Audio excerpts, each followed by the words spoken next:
Since 2002, the MythBusters have used science to separate fact from fiction.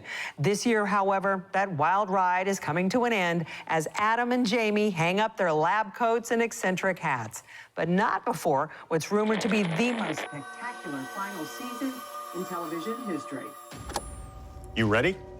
Yeah, I'm ready. Let's get to work. Okay, final season, here we come.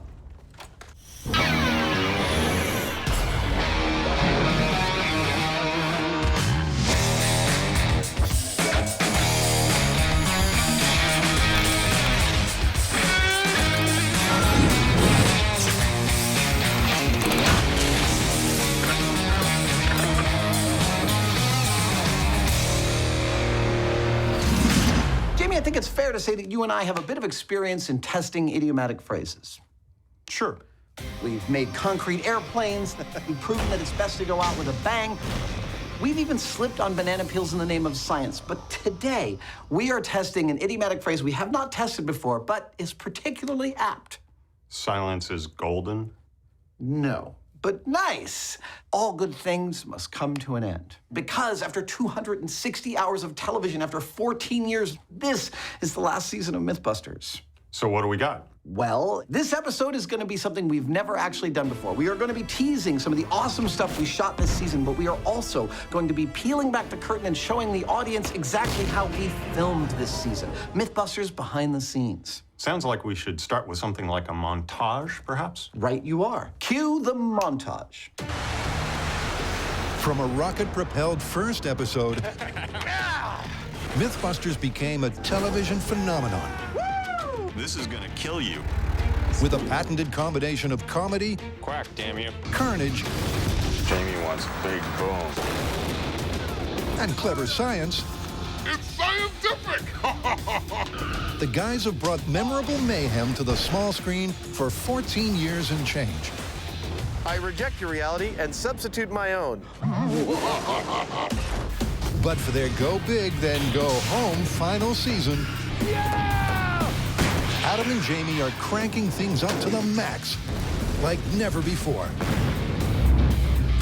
And in this episode, we're revealing some of their secrets. Maybe you could give me a minute.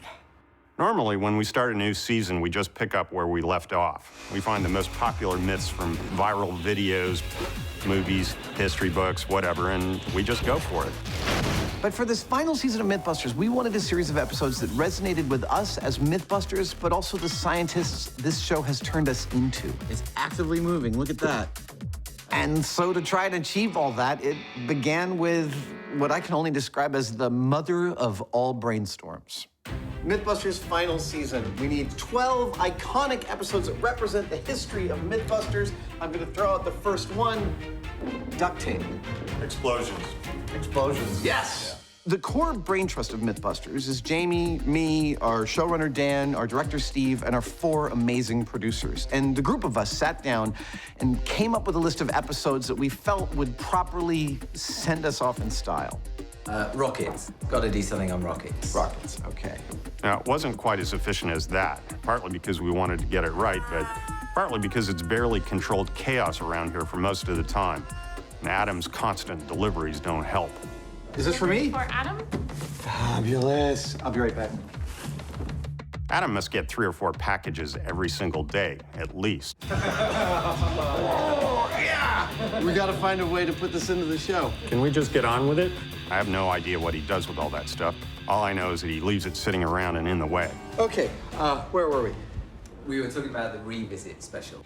But back to the story. After 2 long days, we had finally come up with a list of episodes that we not only thought were really strong, but also really did speak deeply to the 14-year history of MythBusters and resonated with us. And look at this, even Jamie's excited. Yep, it's no spoiler that this season is pulling no punches.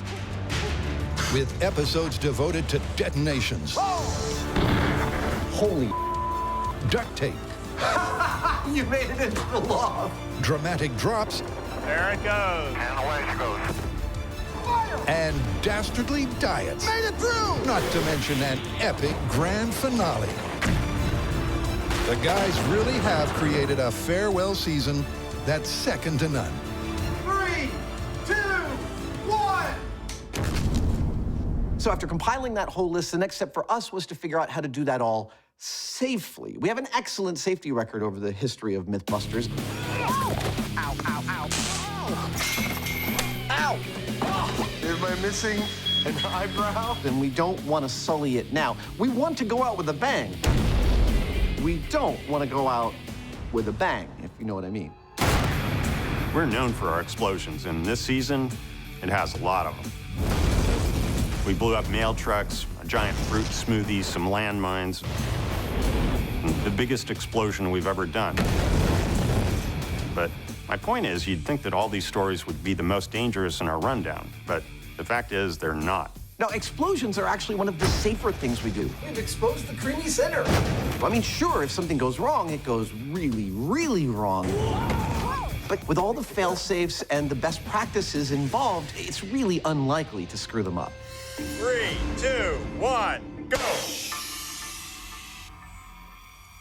No, from a safety standpoint, it is always the one that you think is going to be easy that is going to kick you in the butt. And this season, the classic example of that is drifting on dirt.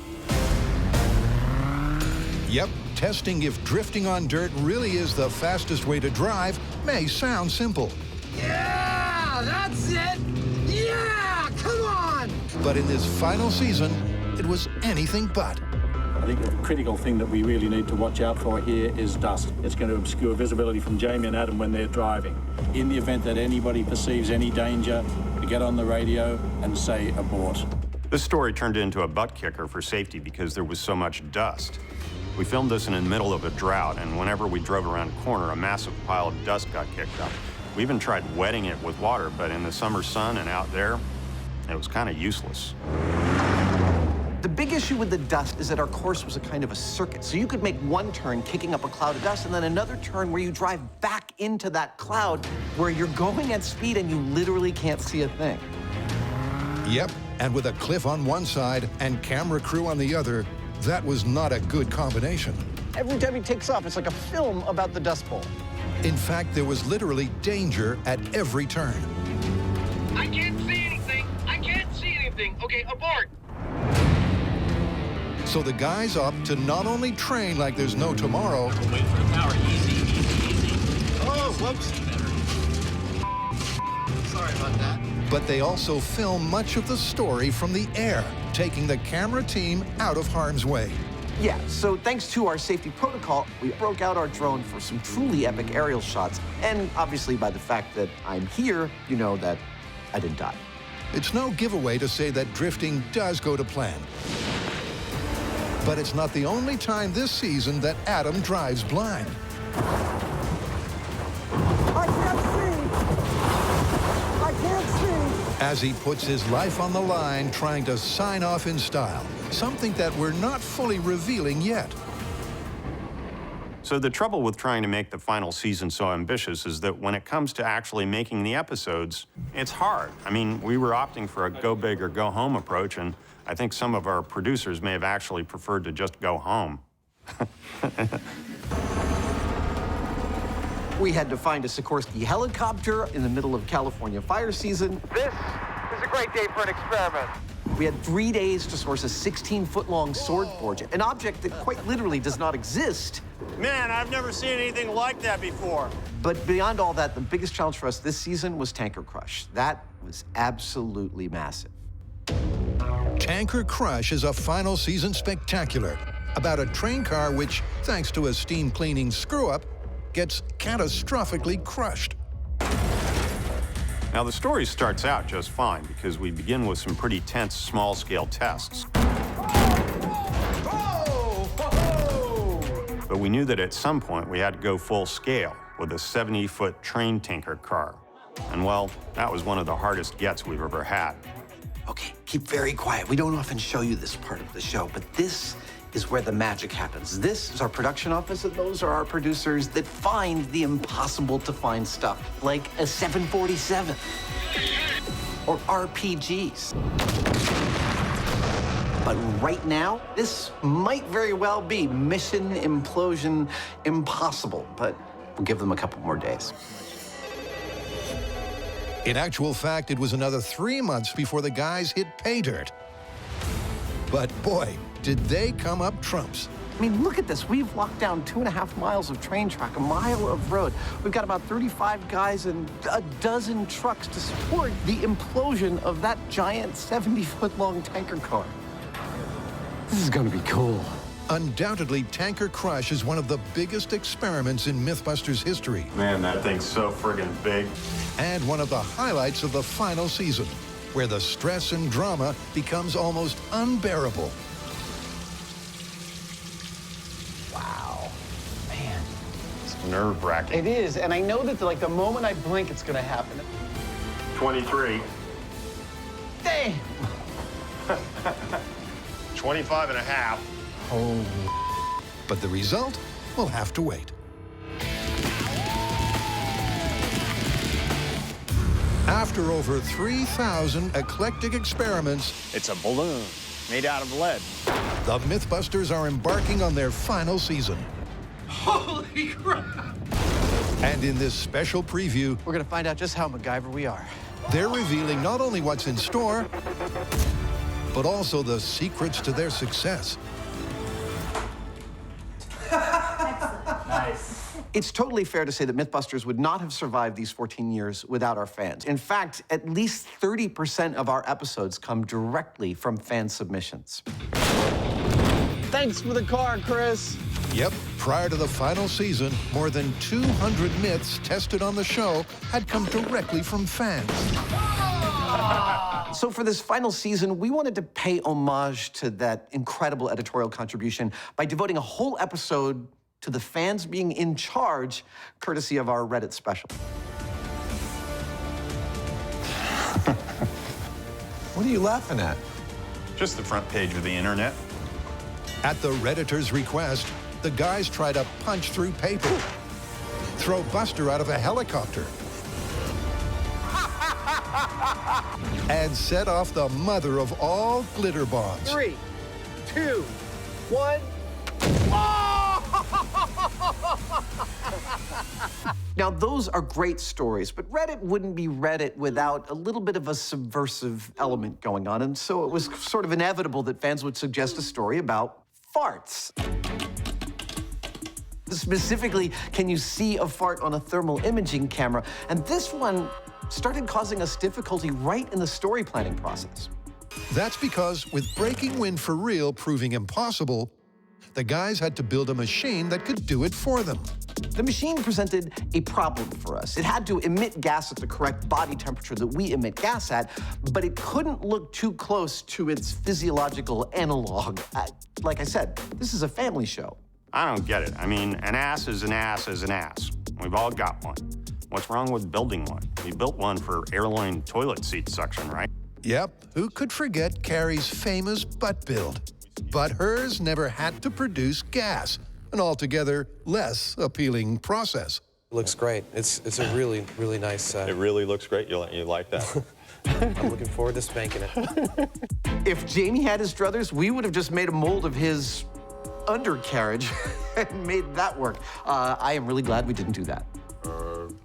Maybe like Hang on. right there. So I've got to jump in here. You can't have that, Jamie, seriously. I mean, that is a dead set.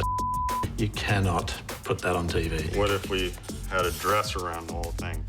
You know? And then we can't see Right, then yeah. So you want to see the but you don't want to see the I want you to design something that does the functions of without being on TV. So something like maybe a whoopee cushion or something like that. That might work. Okay, I'll leave you to it. Get into it. Thanks. Once the director came up with the whoopee cushion idea, Jamie and I got pretty deep into the reeds with the design until we came back out with something that was effectively a whoopee cushion in a water bath that not only worked perfectly, We're gonna try and do this all with a straight face. it looked hilarious. That thing looks like a big that's farted. Adam's machine was actually a pretty neat bit of engineering. It had the added bonus of not smelling. That's not to say that this season we haven't been grossed out with smells. 2 words, rocket special. 3, 2, 1! Without doubt, rockets have helped put MythBusters on the map. So for their farewell, the guys drive to the desert to test some final rocket fables. Can you really shoot for the moon with some far-out fuels? Nice. They start with gummy bears. Launching in 3, 2, 1. Ignition. Oh, hey! Go! A duck. Then they try an eclectic concoction of rock candy and carbon. Launching in 3, 2, 1.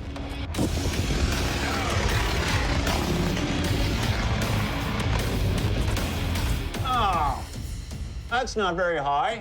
Before long, Jamie decides what this story needs is a turn for the worse. So, back at the shop, Mr. Haven, Hello. I need some poop.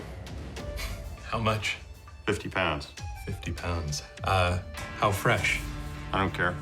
I love this little behind-the-scenes interaction. Jamie has just told our producer that he wants to build a rocket powered with poo, and the only question Eric has is, how much do you need? That, my friends, is a seasoned MythBuster producer. yep, and once the rocket fuel in waiting arrives on set, Oh, man, that's nasty. so begins one of the grossest experiments in MythBusters history. What the hell is that? It's already giving me nightmares. Look, I know what you're thinking. Why would anyone ever want to make a rocket out of poo? That's the way I like them. But also think about the fact that it's just a waste product. No one's doing anything with it anyway. So for a long mission to Mars, if it can be turned into extra rocket fuel, Oh, that's gotta be nasty. that's really smart. That's Jamie, as far as I'm concerned, thinking really nice and big outside the box. So far, so good. So there is method to his madness. And once back in the desert, All right, you ready? I'm ready. the guys carefully load Jamie's stink bomb onto the stand. But will it really change mankind for the better? 3, 2, 1! Well, one story that just might involves landmines. Oh, for years we've been wanting to do this story. It's so great. Can you traverse a minefield in a hovercraft? We never got around to doing it because we were never successfully able to find either mines or a minefield or a hovercraft. Oh, yeah. Here it comes. But this season, we finally got a chance to do it. Sure, when we filmed it, it was kind of a pain in the ass because I pretty much did all the work while Adam just messed around on the hovercraft.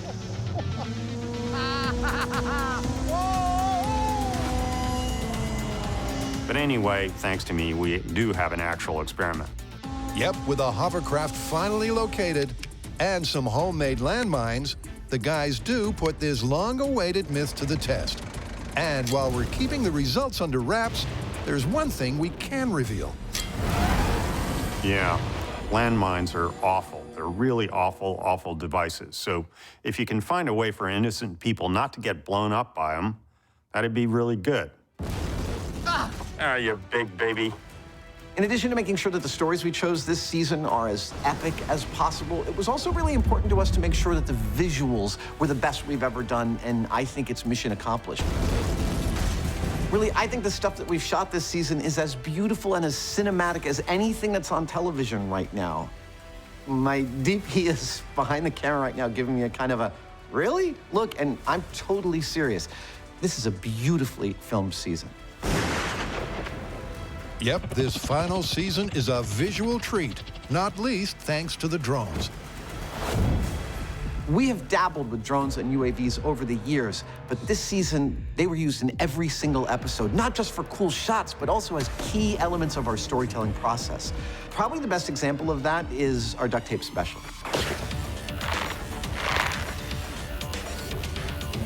I'm ready. We knew we had to make a duct tape episode for this final season because making weird shit out of duct tape is kind of what we do. That really is quite hairy. But because it's the last season, we wanted something bigger than we'd ever done before, so obviously we made a duct tape trebuchet. Trebuchets are not just large, they're long-range weapons that are part of a landscape, and we wanted to film them in a way that demonstrated that. Drones were perfect. Here you see the trebuchet getting built, rising up from a mishmash of duct tape and timber, eventually becoming a weapon of war. Here you see flaming fireballs whizzing by the camera. And that, by the way, is not a spoiler. Adam's right. The duct tape trebuchet has a secret twist in the tail. But it wasn't all good news. The drone cameras worked beautifully for the trebuchet shoot. Other cameras didn't fare so well. At one point, our trebuchet misfired and sprayed its fireball just like 50 feet in front of it, landing right in front of a pair of $3,000 cameras. Whoops. Despite the duct tape snafu, the rest of the final season sees the camera team crank it up to the max and beyond. Plus, they also shot some comical show openers. Yeah, for 10 years, every show started with the narrator guy saying, on this episode of MythBusters, before the editors cut to basically a highlights package of the show. But for this season, we've been making special opening teases, which are slightly weird and slightly cryptic. This season, there's Jamie as the mainframe. What is error? There's a zombie supermarket. Lining up and everything. That gives me an idea. Adam is MacGyver. Ah, you big baby. A pastiche of Pulp Fiction.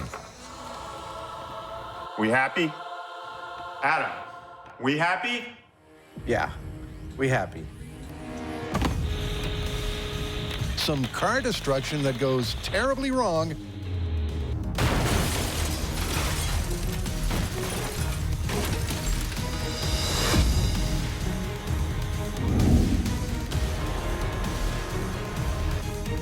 And the ultimate cooking chaos. Eat shrimp, savage.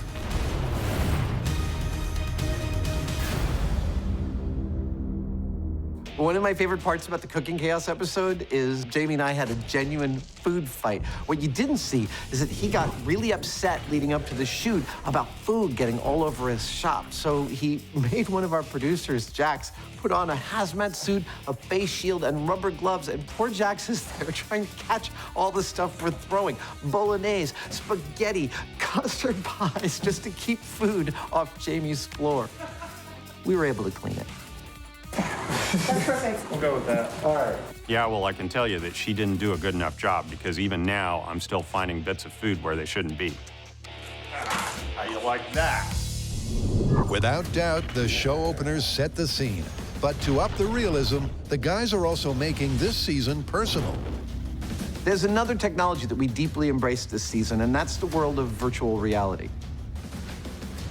Oh, wow.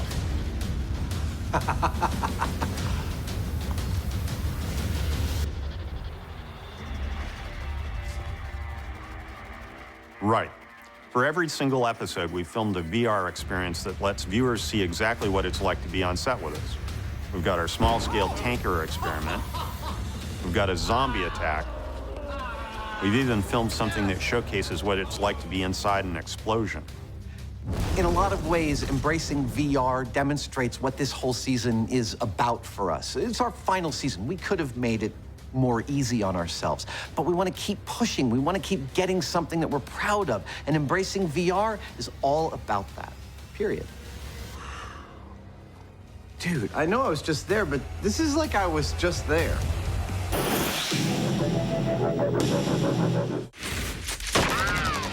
Having fired over 500,000 bullets, That was an adrenaline rush. having destroyed over 280 cars,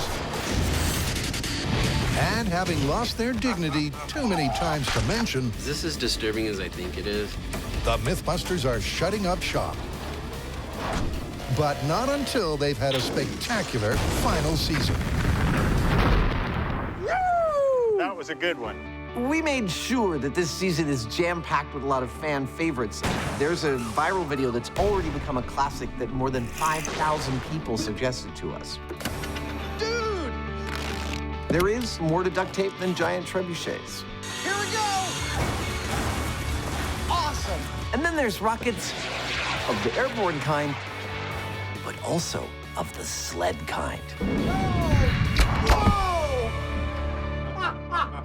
But of course, we've also included plenty of explosions. Whoa! Blowing up.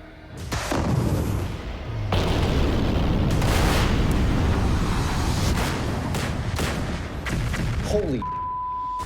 Our best explosion this season, I'm gonna have to go with one that involved the famous fictional honorary Mythbuster, Angus MacGyver. Come on, there's no way we could finish Mythbusters without doing one more MacGyver myth. I like this one. Maybe I'm gonna try it out. Indeed. And this one involves finding out if wet cement can really smother an explosion. How you doing? I love this story because it's like cement truck in reverse. How do you use cement to stop an explosion? That is some awesome meta symmetry going on right there. And after one of the craziest controls in Mythbusters history, it's over to Jamie. So then we set up for Blast 2, an identical van with an identical amount of dynamite, but this time we're filling the van with cement before setting off the blast. Perfect, right there. Only there's a problem. Kill it. The dynamite, which is meant to get smothered by the cement, floats up to the top. So this is absolutely an impasse. We cannot continue. And then Jamie and I look at each other and think, what would MacGyver do? So we cut this hole just big enough for me to squeeze through. We laid down a board, and I shimmied down it using muscles I didn't even know I had. Whew, all right, I'm in. I can't even describe how hot it was in that van. And I'm wading with my pants rolled up to my knees in wet, funky concrete, moving live dynamite. Yeah, you aren't going anywhere. It was like perfect. MacGyver inside the MacGyver episode. It is a classic moment of Mythbusters ingenuity. But was it worth it? That totally went off, and all the dummies are standing. So the second explosion happens, and we are astonished. I mean, we are high-fiving. It's exceeded all of our expectations. It is a totally surprising result. And then it turns out it's surprising because it's not a result. It's actually a total failure. It's a snafu, and we're gonna have to redo it. Look, I know I say that failure is always an option, but I gotta tell you, sometimes it's really tiring when it happens. Failure is always an option became one of our major mottos over the last 14 years because, well, we do screw things up from time to time. This final season, we kind of had more screw-ups than ever, though. Look, I don't know whether it's Murphy's Law or just the fact that for this final season, we pushed too far outside our comfort zone. But Jamie's right. There was a large number of big screw-ups on this season, not least of which, during the rocket episode, I tried to make a rocket using crushed up insects and pretty much failed spectacularly across the board. I was trying to make what is essentially a long tube of rocket fuel out of crushed up crickets, and everything I tried failed. I tried baking it, and that failed. I tried drying it out and then baking it. Fail, fail. Everything I tried, total disaster. That could have gone better. We ended up having to do something we've almost never done on this show, which is to end up cutting that whole sequence out of the episode. So as far as crickets and their viability as a rocket fuel, I'm sorry, NASA, I just don't have the answer. Failure is just another word for learning. And I'm really good at learning, if you know what I mean. I got shrimp up my nose. Ah! Whoa! That hit a lot of things. Go! But the biggest failure of the season is from car lift. It's a myth that says you can supposedly lift a family car clean into the air using nothing but a humble vacuum cleaner.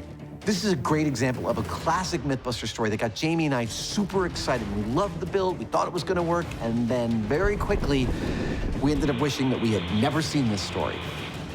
Ah! Rats, rats, rats! We try everything, It's gonna work! It's gonna work! but whatever we did, we couldn't get the car off the ground. Yes! Ah! What? That's a result. I mean, myth busted, right? Well, we thought so, but the very next day we're rehearsing the blueprint wrap when our producer finds something that stops us completely in our tracks. Look, we're running out of time, so it strikes me that we might have to bust this. The math says it should work. Yeah, I know. It's just this computer. That might Guys, actually... before we call this, take a look at this. What is it? This is a working vacuum car lift? Yep. No. Someone got to do it.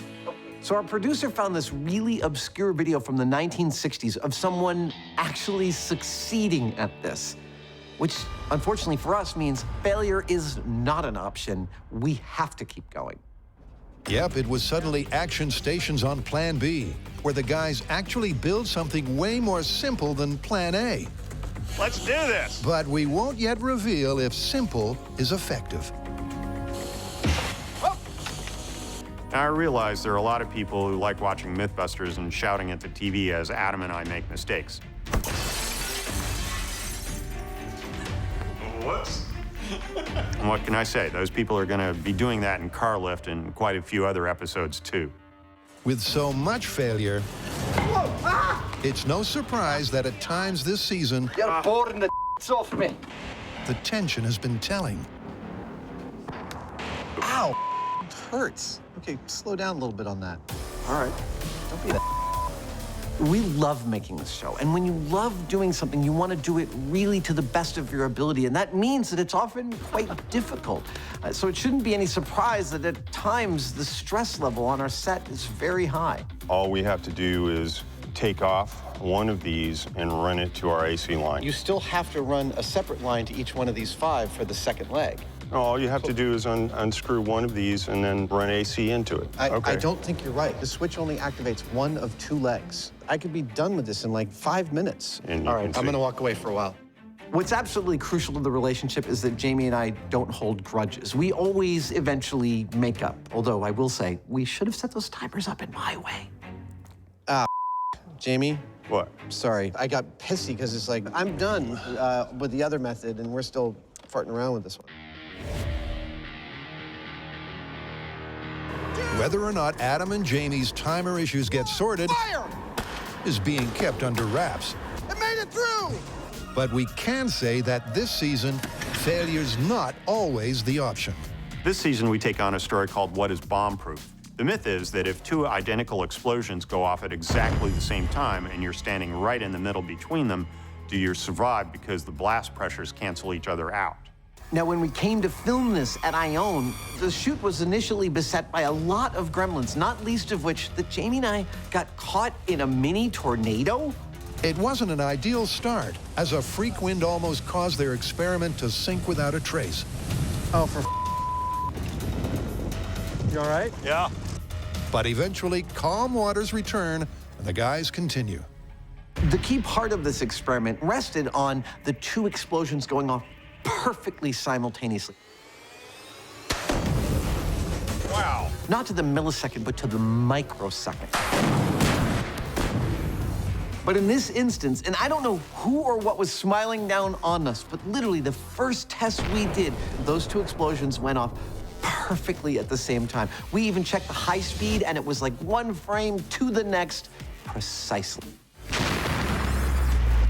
It's kind of crazy. That was probably something like a 1 in a million shot, and we got it right on the very first go.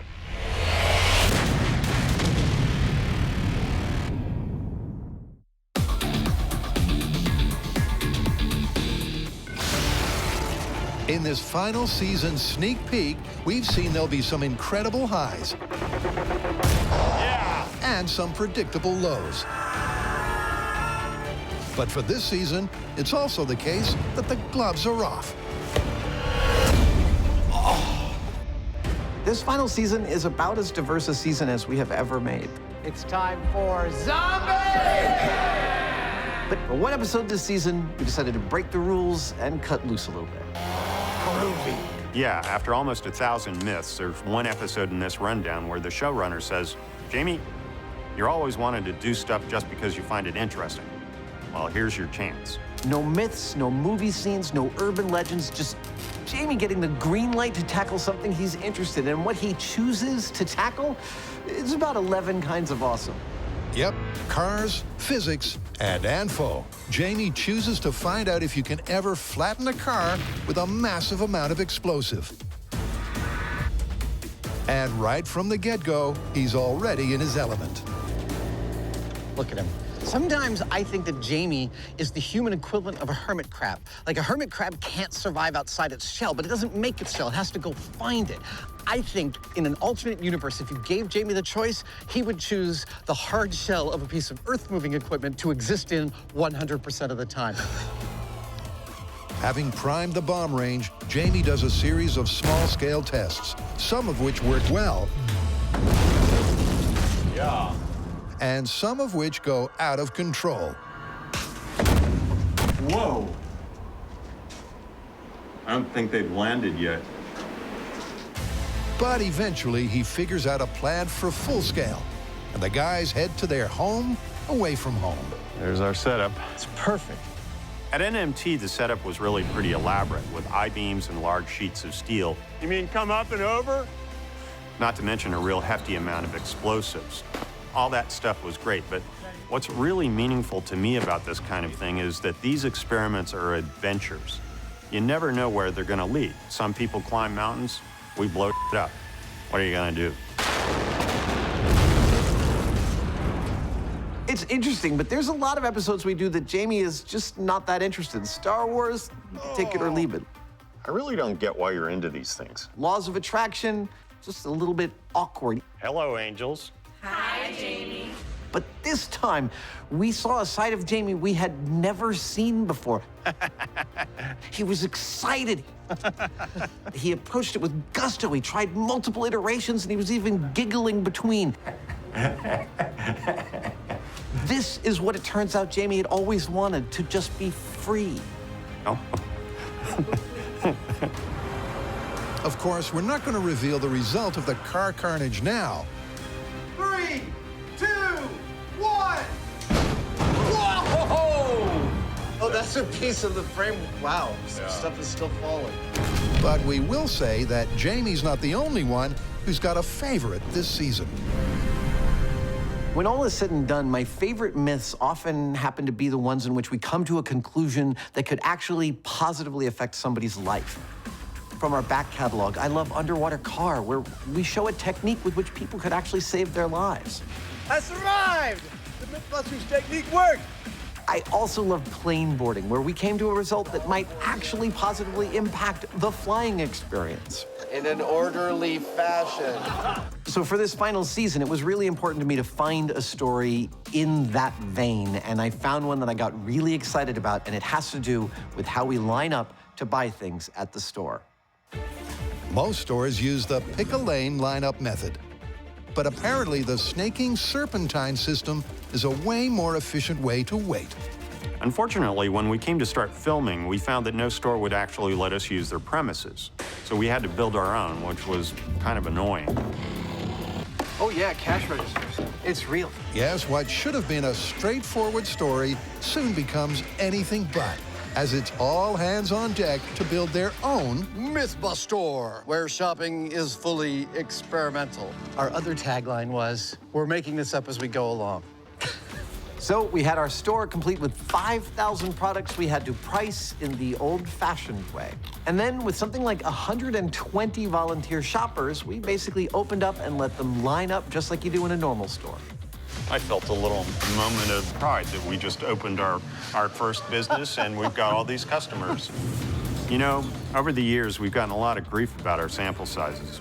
But for this myth, we got hundreds of bits of data, all of which were analyzed by some experts from UC Berkeley. So it's one of the most scientifically valid tests we've ever done. It's definitely scientifically sound, but will it really arm the audience with important information? Clean up on aisle 5. Well, one myth that probably won't is the zombie revisit. We've logged some pretty impressive numbers over the course of MythBusters. We've used over 15 tons of explosives. Whoa! 83 miles of duct tape. This is a long way down. We've destroyed over 200 cars.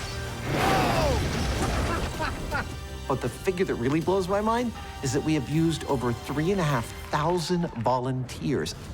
I had no idea the number was that high. From every state in the U.S., volunteers have come from far and wide to help MythBusters test all sorts of tall tales. Give me a hooah! But none are taller than the zombie apocalypse.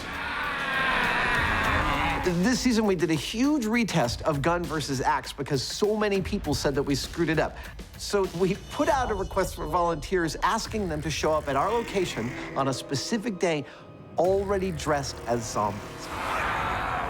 Now, you'd think that because that's a bit of a hassle that we'd only get about 10 or 20 or something, but in actual fact, we got 200 MythBusters fans in full-on zombie getup arrive. People are weird. The effort that people went to was amazing. There was great zombie makeup, great zombie costumes, phenomenal performances. And we didn't even tell them that Jamie was going to be shooting them in the face. But they didn't seem to mind. Well, they're zombies. But there's something bigger at play here. Something about the reach of MythBusters, or maybe the reach of science. 200 people turn up for a full day in the middle of the week to be shot at in the face while wearing dress-up. While it's absurd, it's also kind of humbling, and it makes you realize how important this little science show of ours really is. Across this final season, we'll be revealing MythBusters by the numbers. Like 2002, the year the adventure began. That was absolutely outrageous.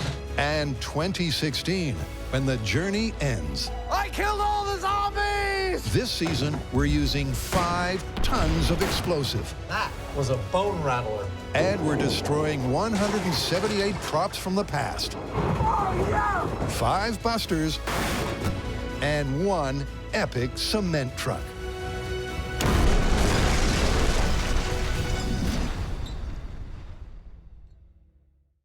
Adam and Jamie are giving us an insight into their final season. Here we go. Are you okay? A season that's got spectacle, science, Hello? Oh, hey. and seediness like never before. Boobs. But it's also got the emotion cranked up to the max. It's gotta go!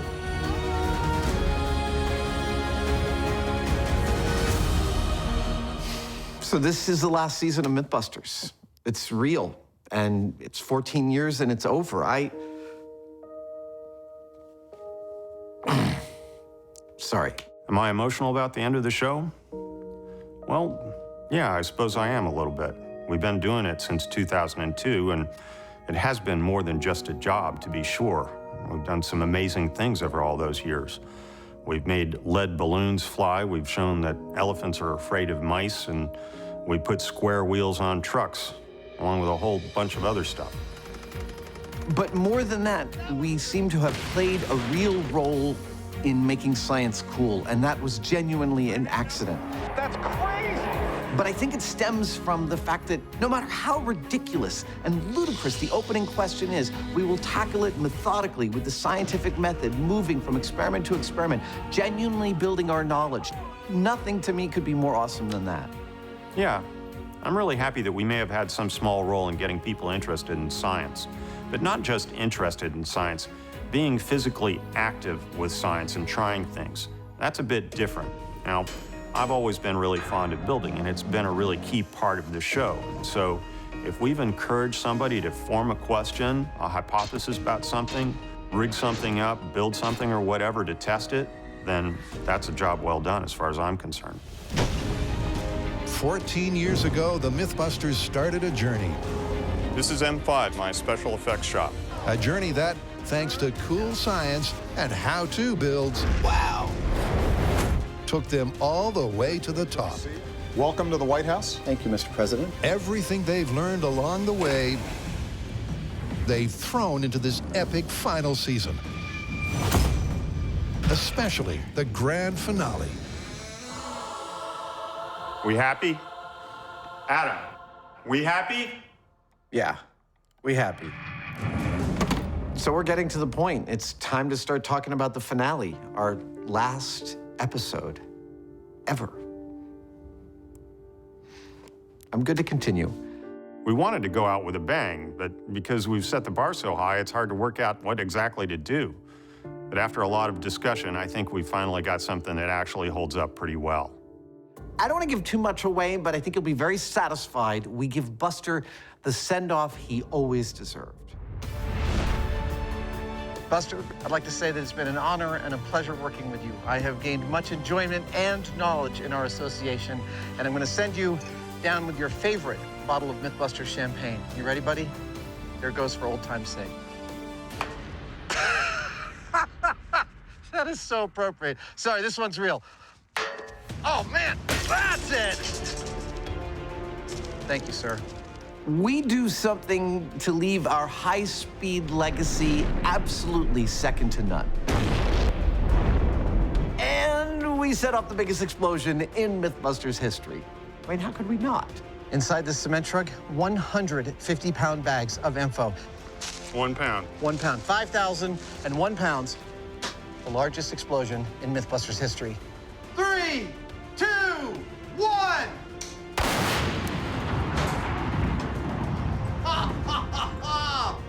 And, well, we put our entire MythBusters history on the line in one of our favorite locations ever to retackle one of our favorite stories ever and take it to the max. Yeah, it's something else. I'm just saying. Oh yeah, the MythBusters grand finale has to be seen to be believed. But there's more to this send-off than Adam and Jamie. One more thing. We thought it was important to spend some time reminiscing about the history of MythBusters, and we spend an entire episode this season doing exactly that. In fact, we reunite with the awesome talents of Carrie Byron, Tori Beleche, and Grant Imahara to talk about these last 14 years and what they've meant to us, the highs, the lows, and everything in between. It's an emotional roller coaster. Seriously? It says so right here in the script, like we always do. Really know how to kill a moment. Yep, that's written down too. At any rate, the final season is awesome and it is epic, and we hope you have every bit of fun watching it as we did making it. I think it's time to cue the awesome montage. Are you ready? Yes, let's get to it. Okay, we're gonna count down. 3, 2, 1. We are getting into hovering position over the target.